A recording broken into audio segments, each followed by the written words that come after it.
everybody, for coming up to this session. I want to, before we get into a little bit, talk just real quick about the goal of this session.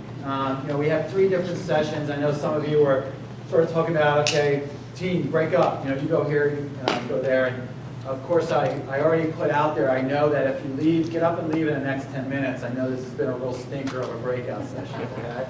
So I already got that down.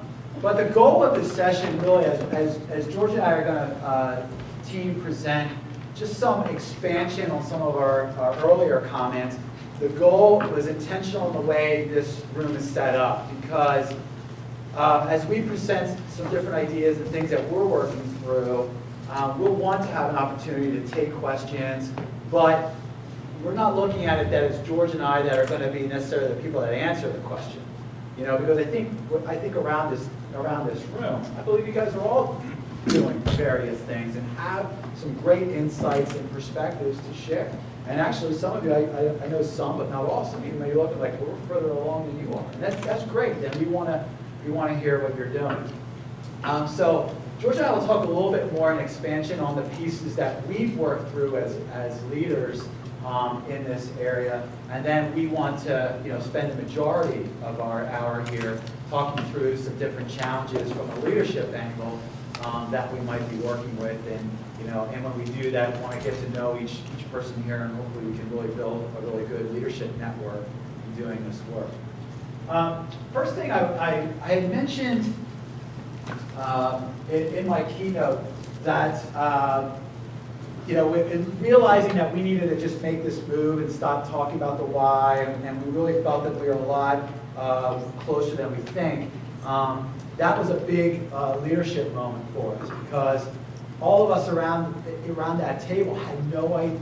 I mean, we had a general sense about how much technology and what we were using, but until we really got a sense of what we were really capable of doing, we didn't realize it was right in front of us.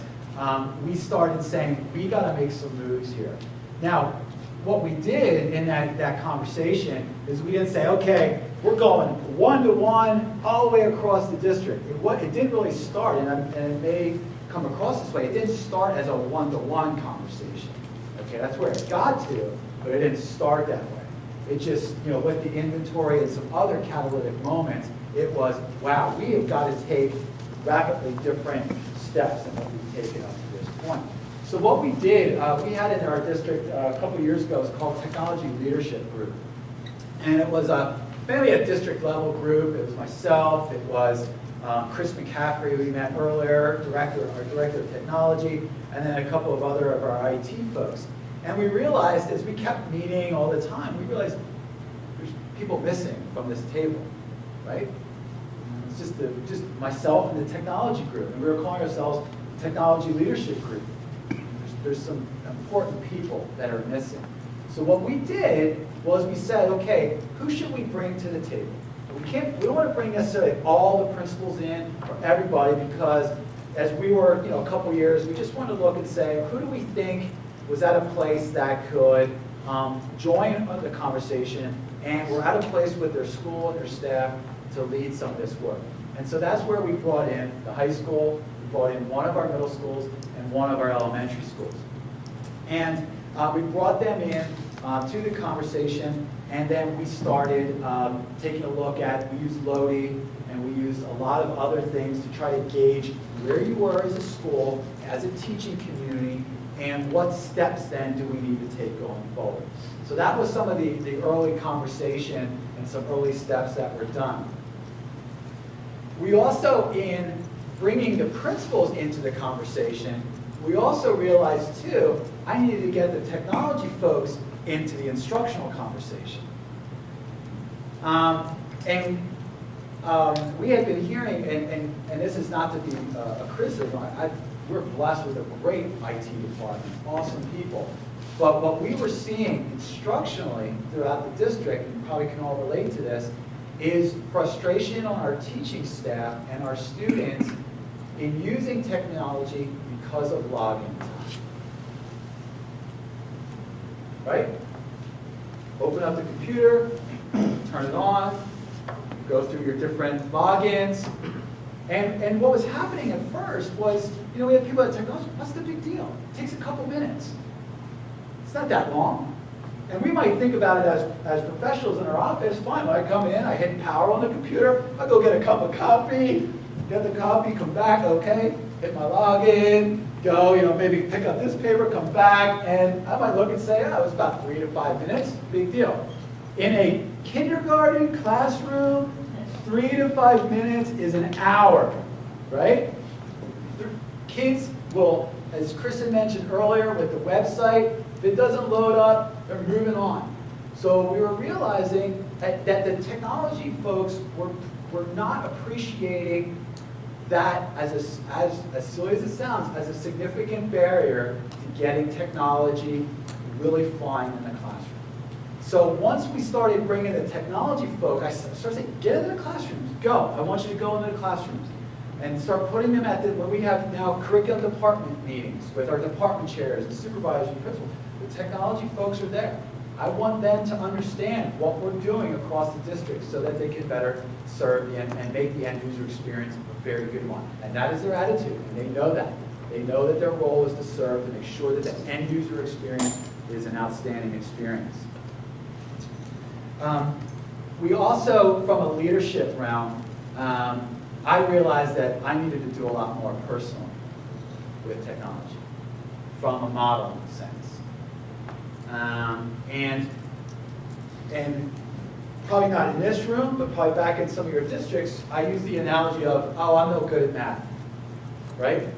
People say, yeah, I'm no good at math, and that's why I don't do it, or that's why I don't learn it. And then it's an excuse to not do it.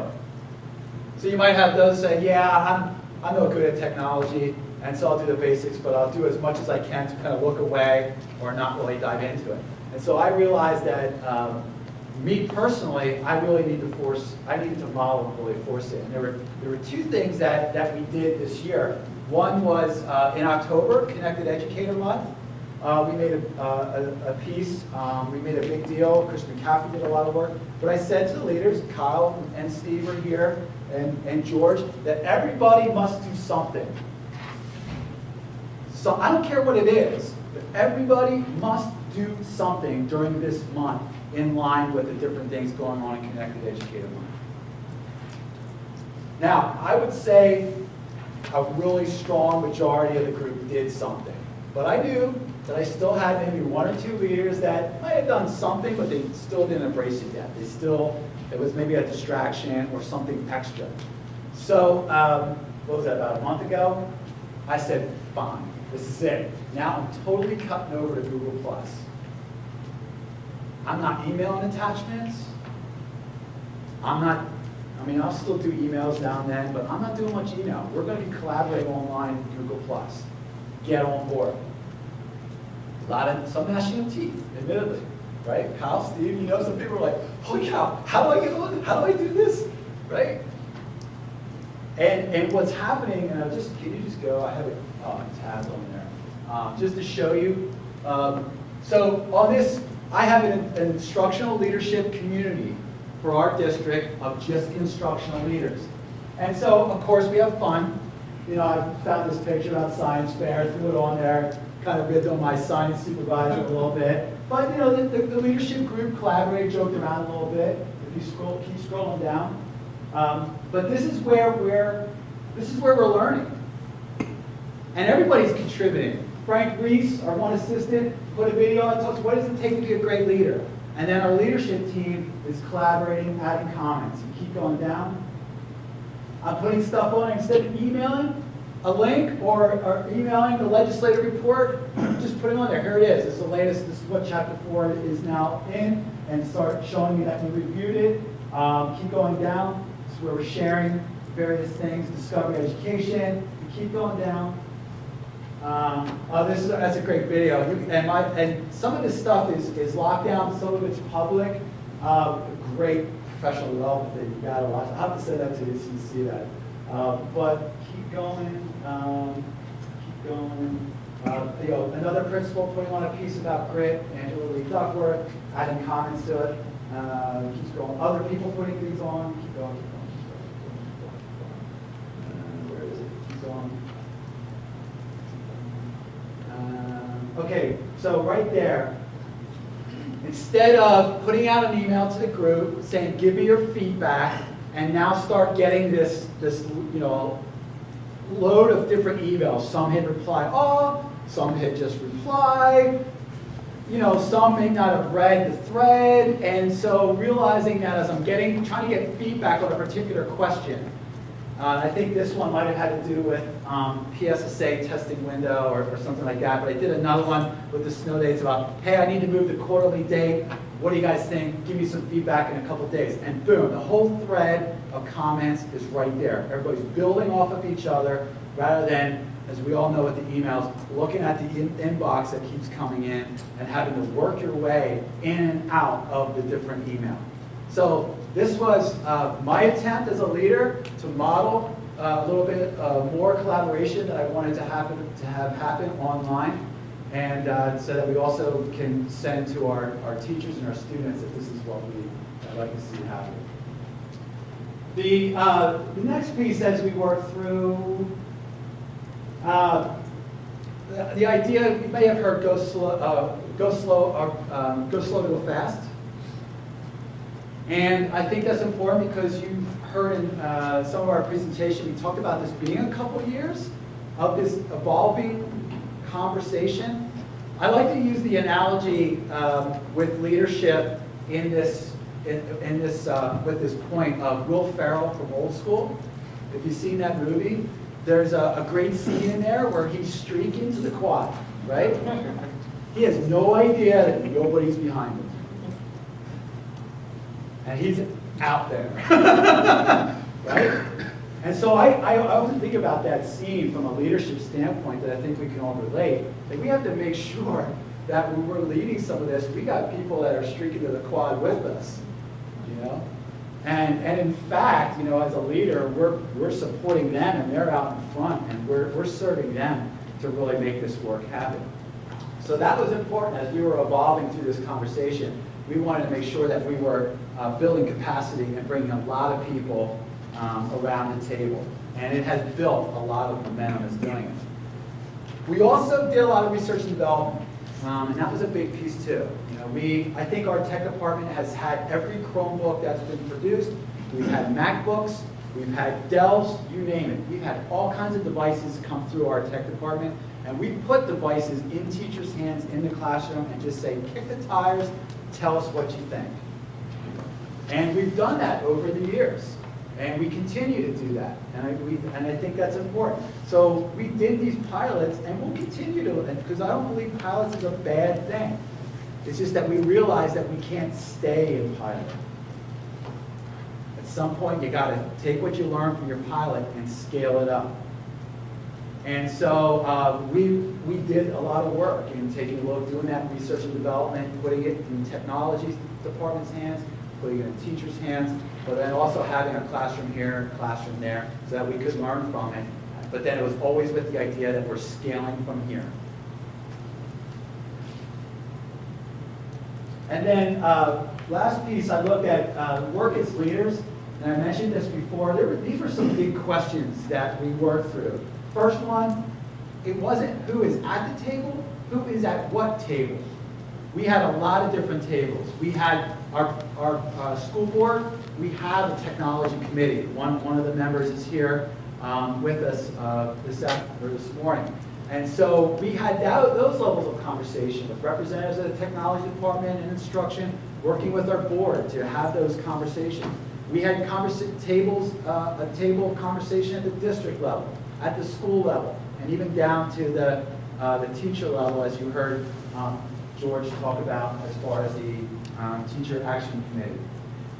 As much as it's a team approach, I will say we had to identify a point person, right? Who's going to at least organize this? And Chris McCaffrey, the bearded fellow who you met earlier, he's been our point person all the way through it. He's been at a lot of these tables that we talk about. And when you look at the website development, he has done a lot in making sure that that work is being captured to communicate to everybody else who's at other tables. The one question I know that come up is how are we going to pay for this? We did take a look and said we're going to do this with our existing resources. It's a shift. I think I was talking to Brian earlier. How do you make that? And we're not buying any more textbooks. Okay? You can't run it side by side. You can't be over here still saying we're going to buy, paper textbooks and then also use money. You just don't have that much money. And plus, you're really not making the change that needs to happen. So we said we got to work within our existing resources.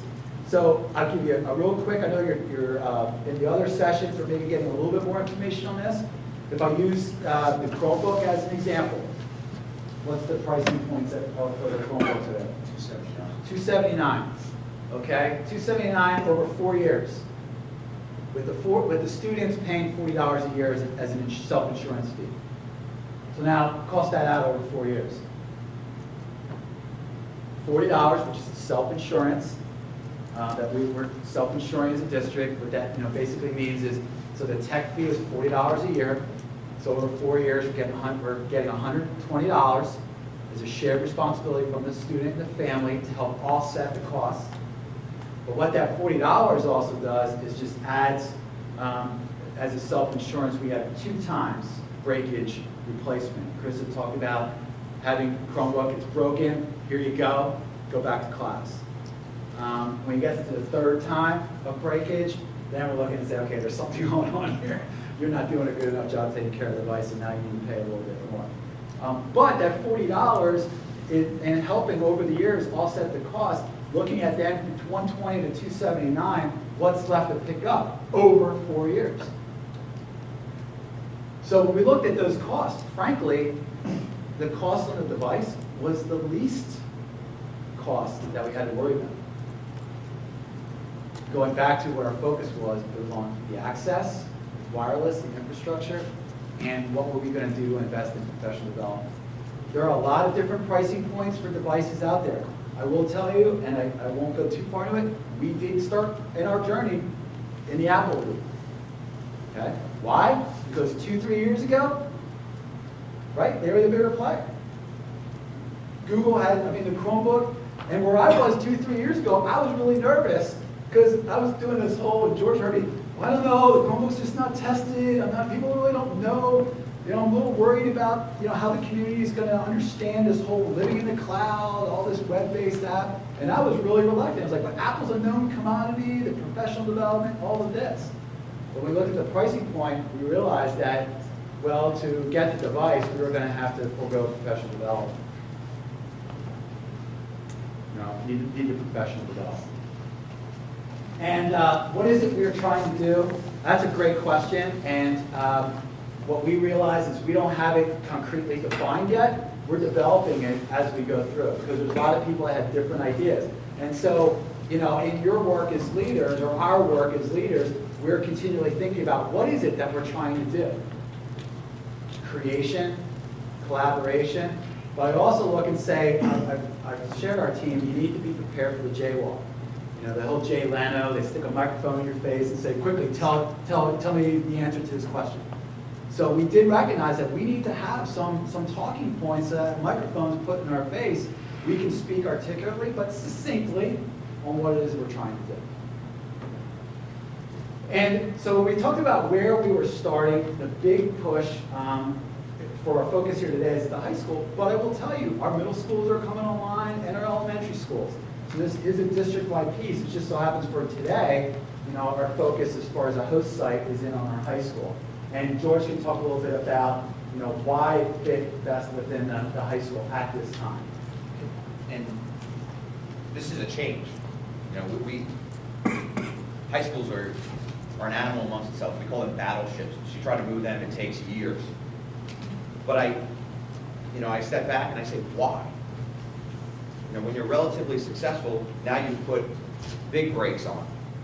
Well, we looked at it not as a technology initiative. Because if we would have said, here, we're going to do technology training, I've turned off 70% of my staff. They're not interested. They've gone through it already. You're going to show me Word. So remember, they had to train them on Microsoft Office back in the day. Now we're going to show them Google Drive. And our discussions were, it's not about the device. It's not about a single program. That isn't what really we're doing. We need to shift their instructional practice. So when we were going through it as a team, we started looking at the Common Core and we looked at a teacher effectiveness model. And what we found, there were some common themes. They're asking kids to claim, evidence, and reasoning from K through 12. That's what you need to have to be a distinguished, in that distinguished category, and is what you need in your curriculum. So, it was right in front of us. We said claim, evidence, reasoning, and our science supervisor's going, that's what we've been doing for 100 years. And that's really we were focused on inquiry instruction.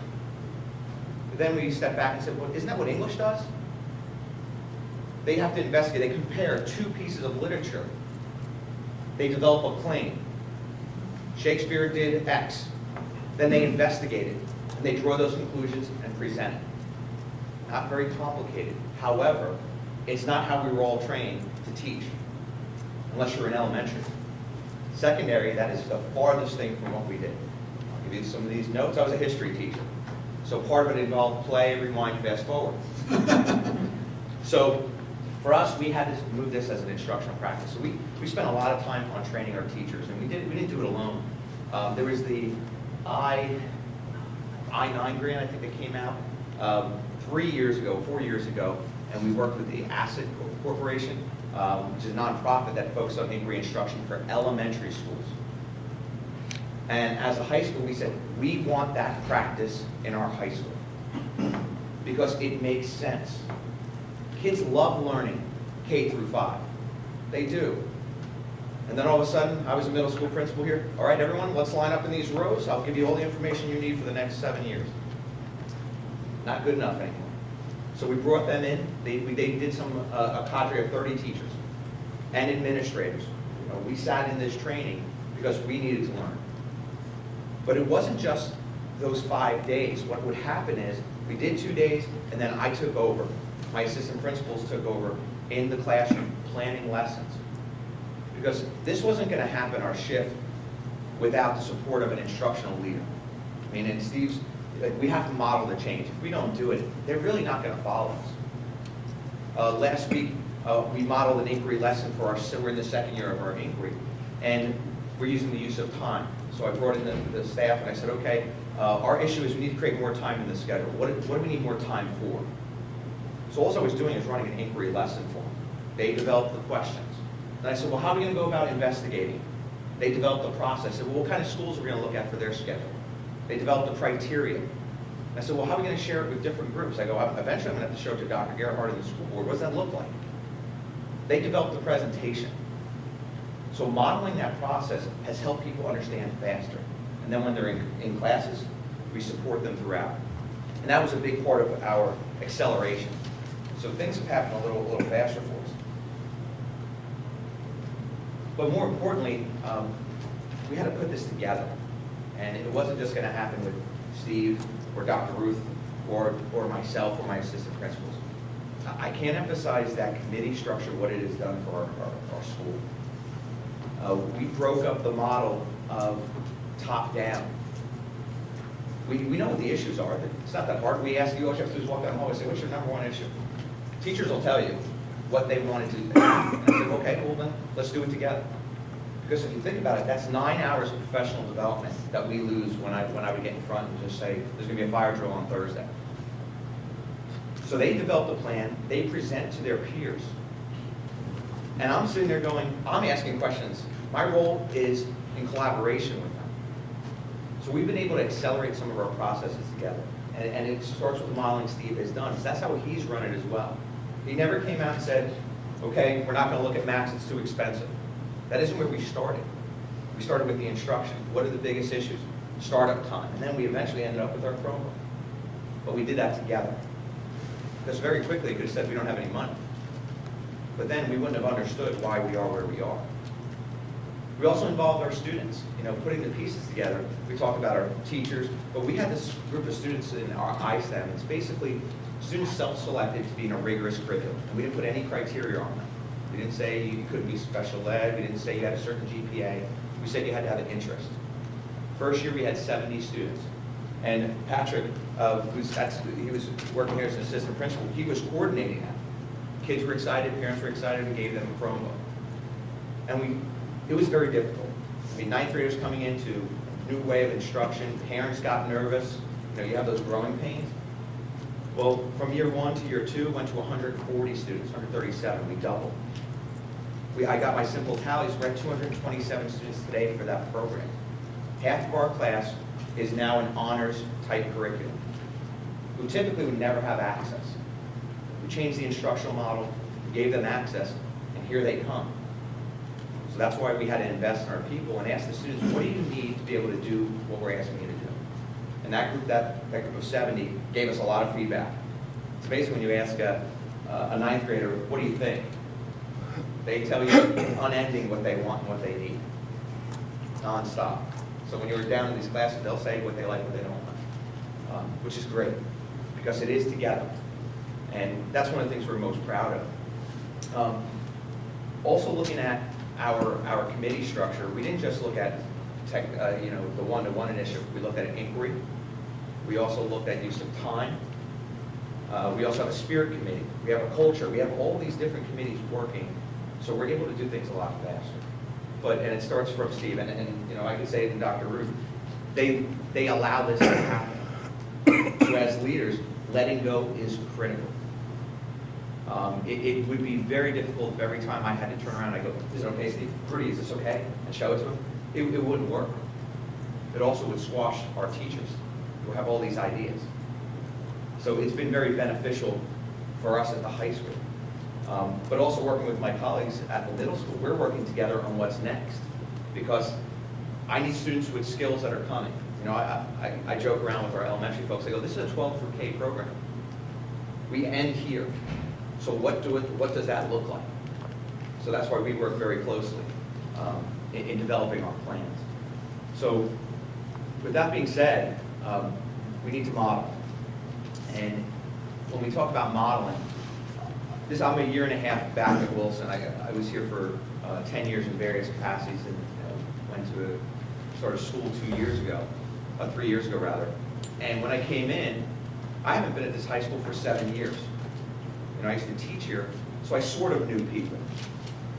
But I didn't know where their technology skills were. So we did levels of teaching innovation. And what we found was, I thought people were a lot higher. We were basically at that substitution level. Instead of handing it to you, I'm going to put it on the website. Not really innovative teaching, it's handing a piece of paper. What's the difference?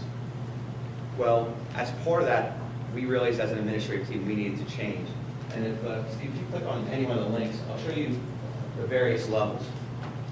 Starting with our administrators. We hold all of our information here, and we collaborate on, it's basically a Google website. And from documents to our agendas, there's a ton of information we do. We're in the middle of scheduling. This is how I'm communicating with my assistant principals, because just like with the kids, I extend the school day when I give them a computer. That's basically what I'm doing. I'm extending the school day. I'm also doing that with my assistant principals. I'm doing that with my teachers. That 7 to 3 is now gone. Like last night I was getting feedback on the simple tally saying, George, we're going to need to shift this, or we need to maybe make these class sizes at this level. And it's now what we do. From a school that was taking cell phones away, we had to move. Now this was also for our staff. I very rarely send emails about information to them. Very rarely. So you know how email kills our day. I was asking Dr. Ruth before we started, how many emails do you get a day? 300. As a high school principal, 200. It's nonstop. So what we do is we have March 28th, we have a half-day school. The schedule's on here. Go look. Don't need to ask anybody. Everything is here. We have our action committees. Everything's transparent so we can communicate with each other. Because when you have these committees going on, people have questions. That use of time committee, if we're talking about changing the schedule, everyone's interested. So they provide feedback to each other. So it's really a nice way of communicating, but it's also modeling the change we want with collaboration, innovation, and communication. And it's really not that difficult. It's really intuitive, which made it easy. Community website is also very useful. It sets up exactly what we want to have done with those 5 goals. However, it's organic. We realize as leaders this is going to change. And like talk about the organic, if you go into our one-to-one initiative website on your own, every question that's ever been asked is on here, right? So if a parent asks you a question, It's sort of like if you, any of you get the Annie Faust pool, questions, right? So if it's a question, share the answer with everybody. And so our FAQ is pretty good. A lot of these questions have actually come from parents. And there are questions that we didn't anticipate at first, or students, but we felt then that, with providing the answer provided to everybody. So, with that, open it up so we can have a little bit of discussion, maybe even sharing what you're doing, or any questions, anything that was presented at any time, or not presented that you want to know about.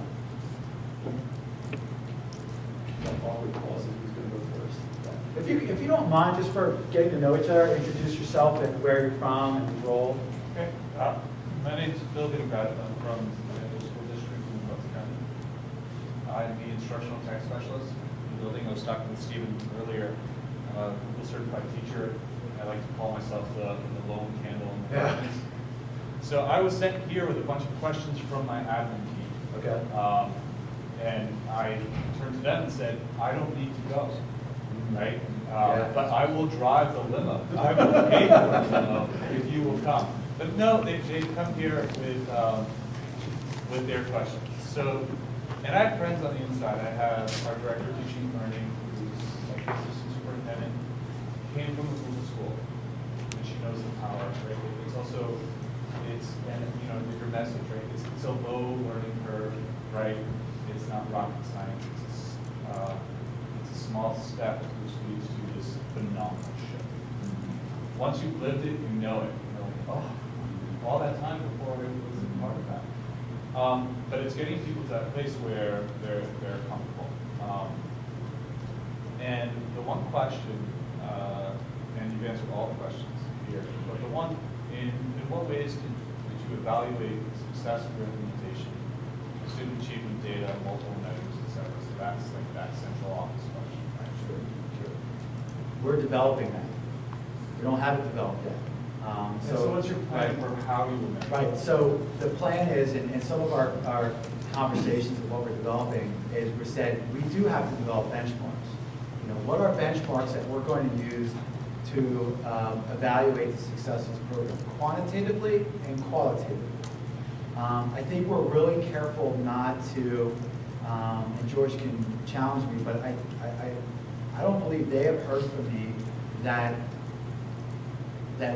Keystone exam results or AP scores should be directly, the single variable for its success is going to be tied to this initiative.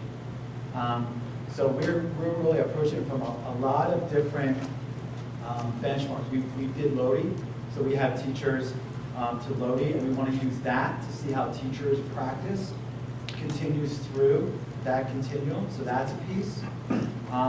We want to take a look at student learning behaviors and teacher behaviors from a qualitative standpoint, but also from I don't call it measurable, but somewhat an observational data. Like, what are we seeing in the classroom? What's that observational data that we're seeing over time? Because one of the things that we do have proposed, backtracking or sidebar a little bit, is to add on a temporary basis, take some of our existing teachers and hire LTSs for them for a year or two, to have those teachers then serve as technology coaches, just for the implementation, not permanently, just for the implementation. But what I've said is, as we've proposed to the board, and it's in our preliminary budget, fine, it's proposed and the positions are there, but now our next conversation with the board has to be, what are the benchmarks that we're using for the success of our program to justify then these positions going forward into the first year and into second or third year. Okay? So now to go back originally to the answer. So there's certainly achievement data, that we want to look at, but there's a lot of it's in that qualitative. What are the behaviors that we're seeing, in the classroom? What I'm trying to think what else we talked about that we want to throw in there. LODI, Teachers would progress in their own levels of teaching innovation. Because really, if you want to see the shift, it's got to be in the instructional practice. You can look at hard achievement data, but you can look more at the growth model on the kids rather than just static scores. There are some very clear ways that outsiders might say, well, just look at an AP achievement score. It has absolutely nothing to do with that. Well, and we all understand, like, Yeah. that's like a doctor, well, what's the outcome? Right. Why did the patient improve? It's because of that. Right, You don't- There's so many, there's causation. I think there's other variables in there too. I was talking with Brian about with like the cyber school piece. Well, how does this fit in with students? And we are, moving to open up our campus. So that students want to come in for 2 periods to take, technology education. They want to do engineering class, and they want to take chemistry because the lab's here, and then they want to go, and the rest of the day be online with courses. Great, we'll do that. So we're very much, we're not approaching, our online learning is not an either or. It's not, you either come here in the brick and mortar for 7 hours, or you're online completely for 7 hours.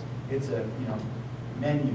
And so there too, another piece is, students were coming back from cyber school. Our students are not leaving because we're seeing how, educationally we're responding to the different needs that students have. So our cyber school enrollment is another data piece that we're using.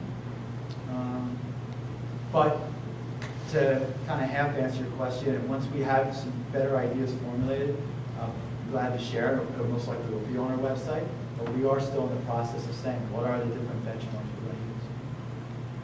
Erin?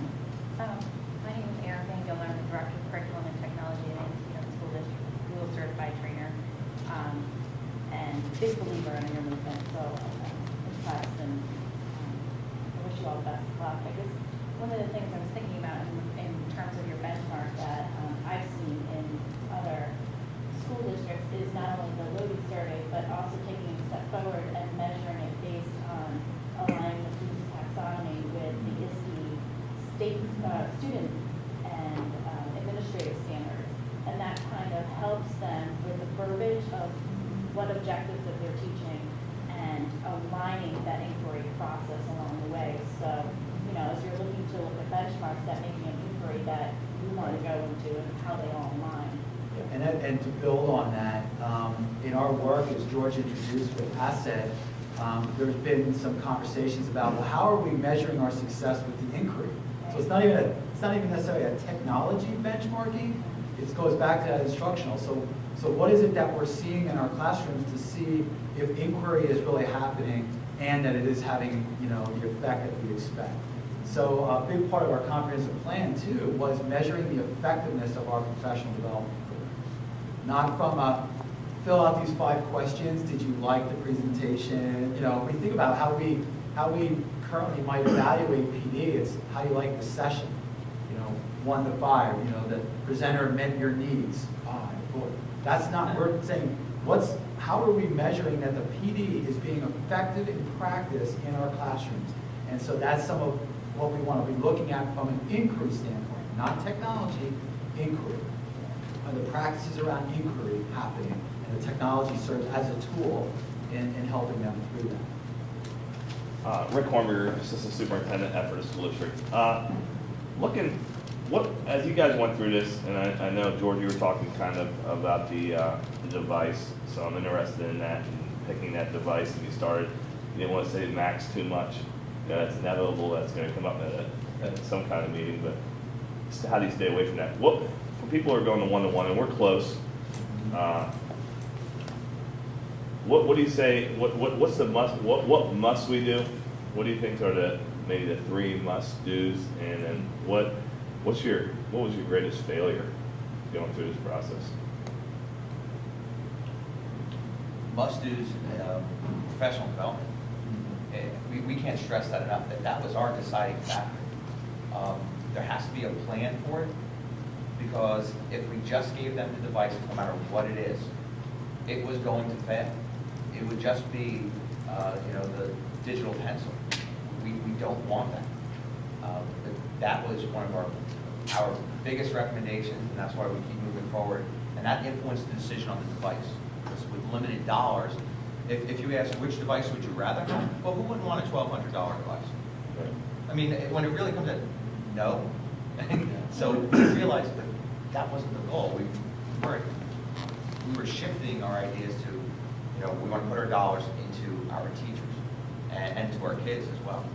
So, they're piggyback to each other. You have to make a decision on a device, but first decide what you want to put into professional development. There's some research that says you want to do 10% of your budget in a school district for professional development. We all laugh like, when we hear this, that's huge. But really, if you want to make significant change, it's got to be that investment. That's at least for Do my. you guys have an online platform? Is that kind of how you're delivering a lot of your professional development? Are you doing all live sessions, or you doing it through PLCs throughout the course of the year? Right now, it's a combination. It's, we've had live, here's a PD day. We've had Rich Kiker here, as well as some other Google certified trainers, and Chris McCaffrey's a Google certified trainer. We're getting some of our teachers Google certified trained. So there's been the actual PD days where you've had teachers broken into different sessions based on where they are. So again, it wasn't 30 people of various technology abilities. So we had the high flyers in one session. I think working with, I don't know if they were with Rich or somebody else. But so we did have those days where we were doing some specific Google Apps training to supplement some of the inquiry pieces that we had done earlier. And then a lot of the ideas being thrown online, teachers started, we're trying to build also a culture that professional development should be an event. The learning should happen all the time. We kind of joked in our comprehensive plan. Our teachers even said we need to break our culture that people look at professional development as saying, today's an in-service day, I'm here, develop me. Right? So there hasn't been, I don't want to say we have a formal PLC process in place, but there have been those, whether it's the committees, whether it's a group of teachers just informally getting together, a lot of online collaboration. The Google Plus thing, I'm getting more and more teachers that are on Google Plus and they're adding me to their circles. Just that, just that spread of somebody getting on. We have, again, not naming names, we have one teacher that they would never get on, and they'll be the last person on. They're on, they're using, I'm not really sure, I think some of her examples might even be on here. So it is some of that momentum that's building, getting it started in the PD. The access is a must-do, from an infrastructure standpoint. Ryan Fiddling, our network administrator, we had some consultative work, people come in, testing throughout our building to see what our capacity is. And even as of today now, Chris Trickett realizing that as much as we think we have, maybe, we need to go back and even, do more. So the access piece, we have a wireless access point in every classroom. So the access is a big piece. Yeah. And the other must-do, the third must-do, model's a big thing, but even if you're still, an early adopter to the technology, and my modeling pales compared to what other teachers are doing, so that, I look at my work personally as building capacity, getting others to take off. What can I do? A middle school teacher that just an example, she sent me a thank you note saying, hey, thank you, I got 6 Chromebooks in my classroom and my kids are loving it, and blah, blah, blah. I went to my tech director and fill out the rest of the order. If she's using it and she's taking off with it, get her the other 18 Chromebooks that she needs so that everybody has one in that classroom. So it's building that, because I want her to take off. I want her to go. See, can I talk to you that a little bit? As a trickle down from the high school, I'm at the principal of one of the middle schools. The trickle down, too, is everybody wants the device because it's neat. But a lot of teachers, we know it's not really used the way it should be, obviously. So the pushback from me when they were finding out about this, the one-to-one, and we did the Lodi at West, we went through that training, and many of my teachers are very good with their technology. But if they really truly wanted Chromebooks or some iPads and different things we're looking at, different instruments we're looking at, they had to, I put it back on and said, show me you really want it. What PD are you going to be doing on your own? what research are you gonna be doing? When we have an event at admin or the high school, are you asking me, can I go to that? Can I sign up for this? I saw there's something that's happening in Philadelphia, can I go to that training? So I put it back on them, and if they showed that they were willing to do that PD on their own, then I was willing to go to Steve and say, hey, can I have this, can I have that? And that really started then sort of a little bit of a, this person told this person told this person, and now I just have them email directly. That's why he went to Google Plus to Steve for requests for Chromebooks and other apparatuses. So now he doesn't get those emails anymore. And as far as a failure, I think there's things that we're learning every day that I don't know if I'd call it a failure, but it's oh yeah, we need to do more work here. I think, maybe as a leader, continually to communicate that it's okay to make a mistake. We want you to take risks. I think our teachers need to hear that from us, and we need to back it up too. It's not going to be okay if I say to a teacher or even to a principal that it's okay, we're going to make mistakes, and then the first mistake I'm hauling them in, being like, what the heck happened? That's. I think communication. I think we can do as much as we have on the web. I think we can continue to do a better job communicating what it is we're trying to do. So the communication is a piece that I think we still need to keep working on. It's the whole idea of communicate, and when you think you've done enough, you need to do more. So those are, I don't know necessarily failures, but learnings every day of things that we haven't done enough of that keep us driving to do more.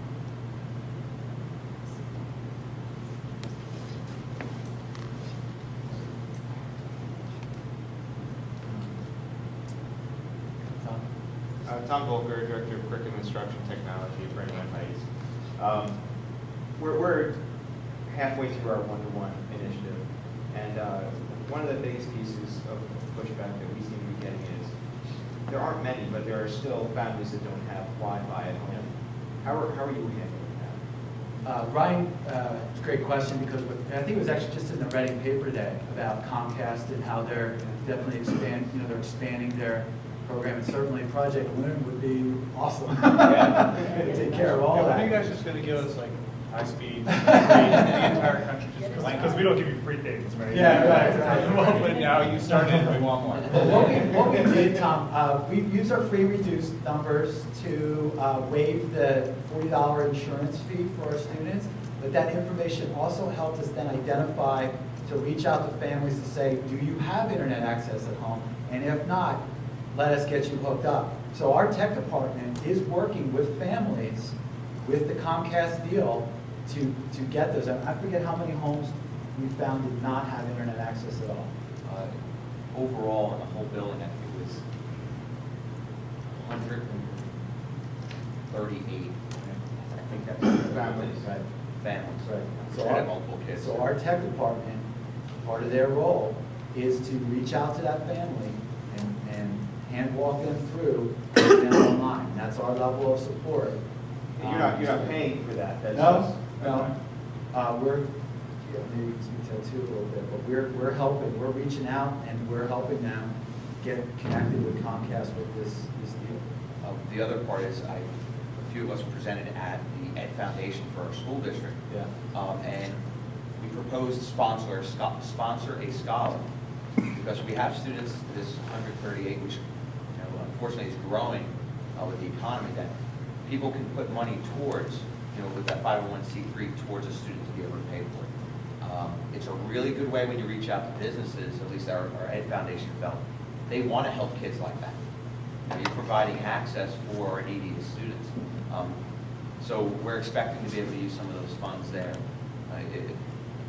So that's another way to supplement it without using all the taxpayer dollars, because it's $9.99 a month, so you're figuring for 10 months it'll be about $100 per student we have to try to find. But we did find that when we asked the students, well then how are you getting on the internet? Like how are you doing their work? Many of our students do find a way. Some of them are saying, well, I'm just tethering off my phone.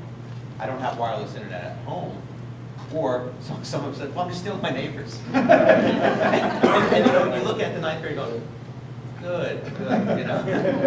So, or, you know, but there is that group we can't forget about, because they tend to fall in, you know, that historically underperforming group. So there's a service we provide for them. And there's a piece too where we've communicated with families that we want the family to use the laptop.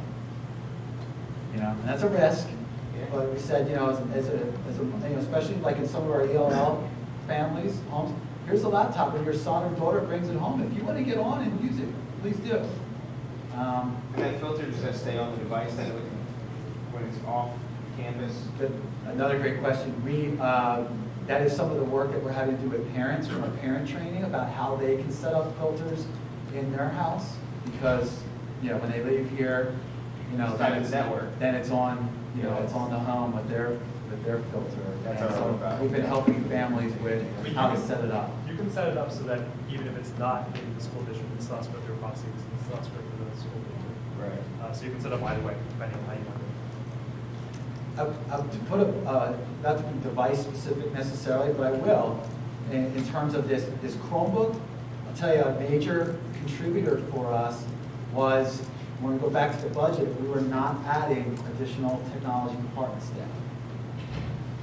With the Chromebook, it comes in the box, put your asset tag on it, and out it goes. There's no software installs, there's no updating that tech department has to do. Frankly, when I said earlier that our tech department was a significant contributor to this conversation, is because they realized that we don't have to touch these things. We don't have to do installs. We don't have to collect them at the end of the year and scrub them out and reinstall and do different updates. All we got to do is make sure that our eye is on the access that students have with getting on wireless. And so that was because our tech department was really worried when we were going down one-to-one saying, yeah, we're not going to add staff. They're thinking, holy cow, you imagine, you know, 1,800 devices coming in at the end of the summer on top of everything else across the district, and how we were going to do all these installs. And so that was a big piece. Updates happen automatically. I think Chris Trickett was telling me he was working on a document the other day, and as he was working on a document, an update came in automatically on it. It was speech to text. You know, it just kind of showed up. Like, That must happen. I'll give you an example. This has been re-imaged twice, but I've had it in 3 months. So even from my own perspective, you know how frustrating that is when you're like, especially how fast we're moving as administrators. That Chromebook has also helped our technology department just initially be more efficient. You heard Chris talk about the turnaround when a student would break it. He wants in 2 minutes, or within the next day get them a new Chromebook. That's what's happening right now, because they're not tied saying, well, let me see if I can get Microsoft Office to work with this. That's gone. So for us, it's a high level of support. And I haven't had, you know, when we roll these things out, as a building principal, you're like, all right, now I'm going to deal with parents complaining about the kids misusing them, all those issues, zero. Nothing. I haven't had one conversation with a parent, except other than, this has been great, thank you, which is, so I'm waiting, you know, you're pensive, you're like, you sure it's nothing?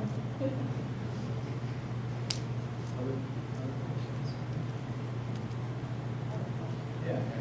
Elephant in the Twitter cloud, the elephant in the room. The end life of Chromebook, that 3 years span, can you talk a little bit about that from a management console perspective?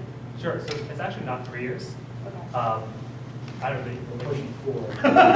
So it is 4. It's 4 now, The end yeah. of life, well, it's always been 4. Okay. The end of life of the hardware, it's 4 years since whatever the sell date is. Yeah. From there, we support it at least 4 years. We're looking into ways to extend it, so those dates that you see on the website for end of life, those are unofficial. Okay. But it won't be sooner than that. Okay. So it's going to be at least 4 since the date when it comes out. But we're looking to push it as much as we can. So The once reason that why end we life- have that is yeah. because we don't want fragmentation of the software. So if you have devices that are, let's say, 5, 6 years old, they're not going to necessarily be able to be on the latest updated software. Then you're going to have fragmentation. So some of your devices will be the latest, some of your devices won't. That's going to be a bad experience for you and your end user. So that's what we're looking to avoid. We don't want fragmentation across the devices. So what happens after that 4th year? So it depends. So the way it works right now, the device will still work, they'll still be in your control panel, but they may not get all the latest updates. Okay. Because we're thinking about a similar model, right? Kids will lease to home or self-insure, right? The idea that after 3 years, we take it off the control panel. It's yours as a BYD device, whatever, family device. But, we don't want it to then be after 4 years an obsolete machine. It's still something that you can keep around. Right. So it'll still work, especially with the manual console, it'll still work. You just may not get all the latest updates and all the latest features because it is a 4-year-old machine. And right now, we haven't made a final decision on it, but, we are looking in 4 years to be like, when you leave as a senior, here you go, take it with you. Whatever you want to do with it, it's yours, at that point, because at the end of 4 years, we as a district have to look and say, what value is it really going to be for us as a district?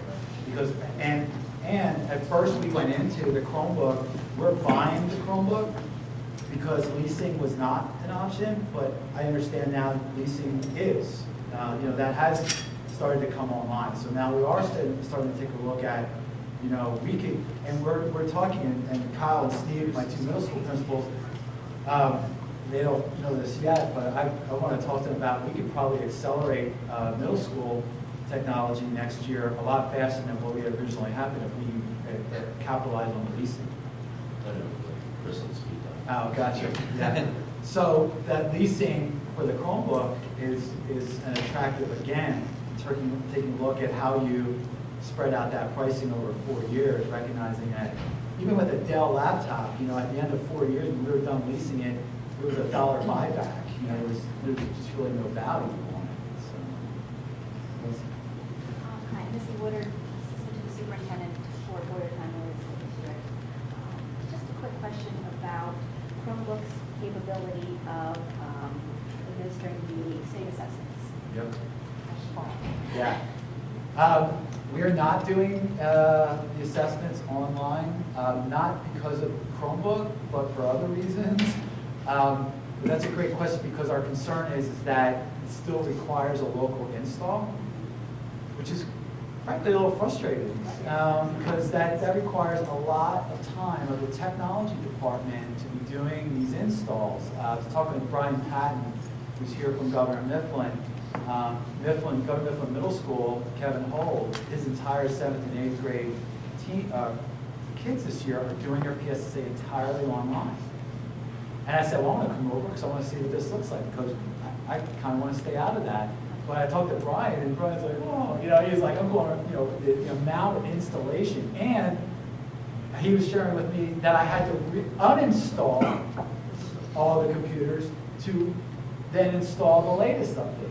That's a whole lot of work for testing. So right now, with the Chromebooks and everything, if they eventually do roll out something that truly is web-based, then we'll dip our toes in it. But for now, it's we're not looking to.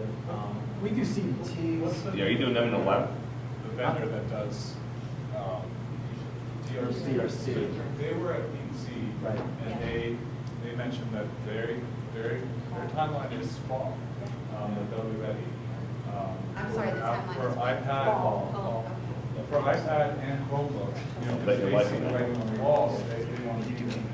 I've said right now, and this is in my personal opinion, not to go on too much with the testing piece, but when I was at the PDE training session, and they said when they look at cheating, one of the things that they look at with online is how long a kid takes on a question. Right there was that, no, I'm done. I'm not going to have somebody come back and say, your kids are spending too long on a question, therefore I suspect cheating. So until more of those things get worked out, I'm okay staying out of testing online because I just rather keep it in on the instruction. Isn't that ironic on an untimed test, we're going to measure how long it takes? Steve, do you do your CDTs in labs then? So you're Yeah, we do it with, we have Dell laptops and different things that you'll see, through our district, and we'll do them, on those devices. And we have, even in our middle schools, we have computer labs with Dells. Now, some of the conversation in our middle school is our Dell lease cycle ends this year. So that's why we're looking and saying, hey, I know, how much do we want to accelerate here, but since we're going to have to make a decision, with the refresh, let's dive into the. I can follow up on that too. So Smarter Balance and Part, Yeah. those both work from Chromebooks. I would imagine DRC is going to do it as well. Those are the two largest testing consortiums. But let me look into kind of the DRC situation and how they're doing. I believe, DRC will have to be moving. If it's gonna come out in the fall, then we'll wait and see what happens. We're over on time. Certainly, network, we have lunch here scheduled next. Might want to talk with one another, find out what you're doing. We're available too for any conversation. We'll have lunch, and then after lunch, when we're done wrapping up, then we'll organize for the classroom visits. And I do have to say this, and I know George, we're definitely putting ourselves out there because we want to be careful that, in our presentation, and I know there may have been times in our presentation when maybe we were presenting that, you're going to go in and see some kind of rock star, lesson, and we do have some really outstanding examples, but we also have, those examples of a teacher taking those risks, and it's not necessarily where we envision it to be, but they're taking those steps and they're taking those risks. And so that's what we're hoping you see. You see that where we are at different places in this journey, and would love your feedback as you go around and see what it is that you might see something. You might say, hey, I saw this teacher doing this. Here's something that maybe they haven't considered, and we would love that. And our teachers are very open to that feedback. They want that feedback to improve. And we have some teachers that I give them credit. They're putting themselves out there too. That they're maybe not the ones that you would most, if you knew them, consider that they would volunteer to have, every 10 minutes a group of 10 administrators from other districts coming into their room to see what they're doing. So they're really certainly opening themselves up. So we invite you to talk with our students and talk with our teachers if the lesson lends itself to being appropriate to do that. Another